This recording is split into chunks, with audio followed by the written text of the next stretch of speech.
Hi, I'm DJ Rad Key. Welcome to what is now my 34th vlog.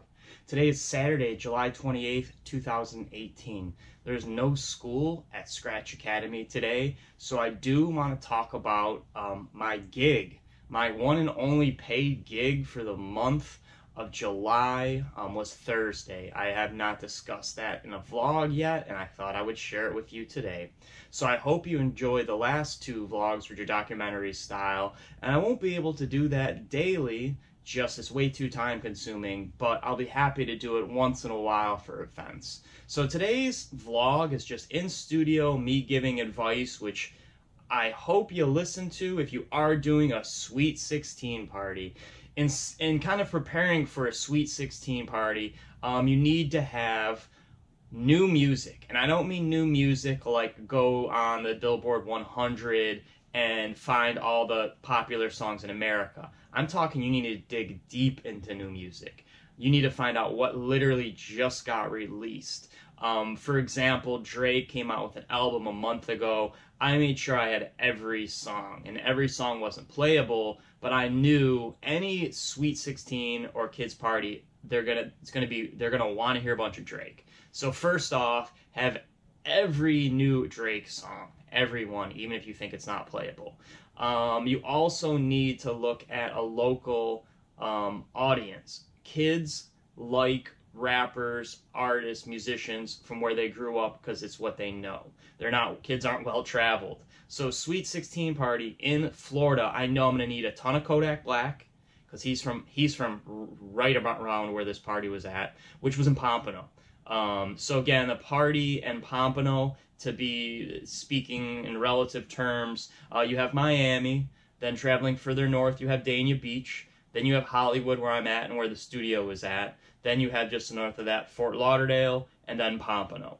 So it was about a 30-minute drive. It was in traffic. So I left super early and got there super early. But being that Kodak is from the area, also Extension is from the area, and then also Little Pump. So those are the big three. The big three, if I was doing a party for kids, you have to have all their stuff, and there's no excuse why you don't have it, because they've all been around long enough where their stuff is online. A few problems you might run into is finding, for a Sweet 16 party, I did want to have all clean versions. Wes said it doesn't matter, I know her mom, she's cool, but that doesn't matter because there might be a parent that's there, and if I start dropping, for those of you who want to look up Motorsport, it's very vulgar, but I knew I'd be playing it. So I could have played the explicit version, but just as an adult, I felt it was inappropriate. Some songs are just way too inappropriate for kids, regardless of explicit or clean versions. So you have to dig in and find all clean versions of songs. So there's another tip for you. I have to have, especially in Florida, what I found Brazilian music. I've played a few gigs that people have requested Brazilian music, and I just say I don't have it. I should have it, but you can only have so much and so much going on. So now I need to become an expert in Brazilian music, I guess, because I did multiple requests for Brazilian music. I don't know Brazilian music. I hate to have music I don't know. So now I'm learning reggaeton, and finally now learning some Spanish music, and now to learn Portuguese music. So that was a little kind of side bit of something I need to do more research on is Brazilian music. At least have a few Brazilian songs. I think I had 2 Brazilian songs. I'll call it my manager Gabe. He's Brazilian. Get like what are the top 10 Brazilian songs. So another tip, if you are DJing in South Florida, have a few Brazilian songs. There's a big Brazilian population down here. I was given a list of songs to play. That list had 72 songs, roughly 50 were rap, maybe a little more than 50 were rap, about 5 Spanish songs, and 5 like random throwbacks, and a couple dance music. So I knew it was a rap. I knew it was a rap scene. I knew I'm gonna have to play a lot of rap. When I got there, I kind of felt out the vibe of the demeanor of the kids, and it was gonna be a rap crowd. Pretty ethnically diverse. But it wasn't an uppity, super high-class, privileged group, we'll just say. I mean, it is South Florida, and people do have money. Even the middle class to some is upper class, to most parts of the United States. But I knew rap was gonna be the go-to. So started with rap. Not really start with rap. Wes came up. It was about 7. The gig was from 7 to 11. I could have started playing about 6:45. I started just before 7. I mean, the equipment and everything was all set up with 15 minutes to spare, and that was no issues with that. So everything is, I got 3 main speakers, lights up, everything's plugged in, ready to go. Wes is like, start off with dinner music. So I played, like, I believe a cover to Havana, but it was a little more upbeat. A girl came in who knew, I say Wes and Wuggy, I'll use them interchangeably with DJ Wuggy, his real name is Wes, came up and said, just go hard. And it's like, okay, there's 3 people here, and I'm not gonna go hard. It's not even 7 o'clock. I'm not dropping all my quote unquote bangers, because a party like that, you couldn't play the same song twice. I've said DJ should never play the same song, but like a song like Look Alive, it's super popular. I know it's for 16-year-olds. Look Alive is gonna work. If I played it early, let's say at 8 o'clock, I could play it again, I would say, like within a couple hours later at night. I would never play with like the same 2-hour bracket. So in a 4-hour set with a younger crowd of 16-year-olds, again, it's not a nightclub, I would say yes, you could play the same song twice if you space it out. So there's exceptions to playing the same song twice in a set rule. That's one exception. Another exception is the host tells you, hey, play that song again. Another exception is if you're just getting a ton of requests for the song again. Maybe if it's a super long event, like a 6-hour event, I think you get away with playing the same song twice.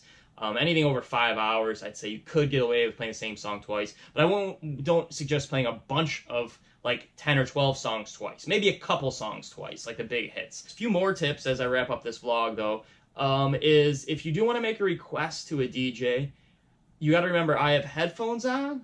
I've also got, I use a booth monitor, which is a small speaker I put on my table. I feel it helps because sometimes the speakers are so far away that you're not really getting a good sound. And if there's multiple people in between you and the speaker, there's a lot of distraction, especially if you're trying to mix in a song that you've never heard. So it's very loud in the DJ booth. So kids are coming up and talking like in their normal voice, hey, can I hear some more Little Pump? And, well, what song? Blah, blah, blah. So realize that the DJ's hearing is different than maybe a normal person's because I'm using different stuff going on.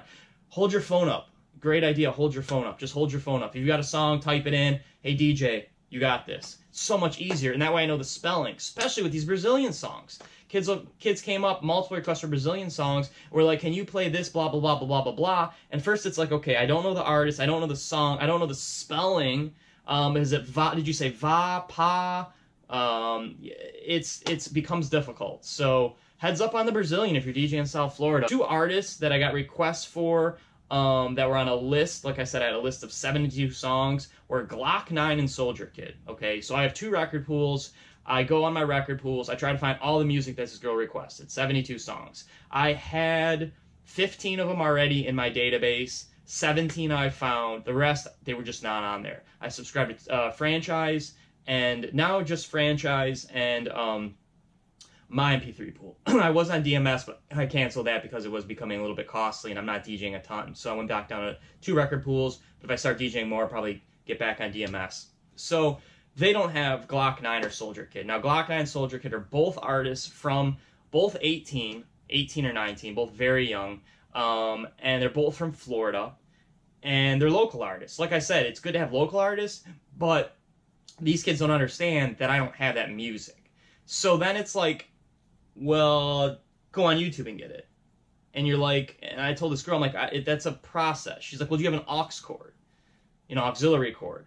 So I'm thinking in my head, like, okay, so this girl wants me, and I'm very nice and polite, but I explained to her, I'm like, all right, so what you want me to do is shut this computer down, get my aux cord out of my bag, plug your phone into the aux cord, open it up, and then hit play, and then right when that song's done, you want me to reopen it. I'm like, that's just a very difficult process. She's like, yeah, but you can get the song, right? So I almost envy old school DJs a little bit, where they could have literally been, there's my case of records, I don't have it.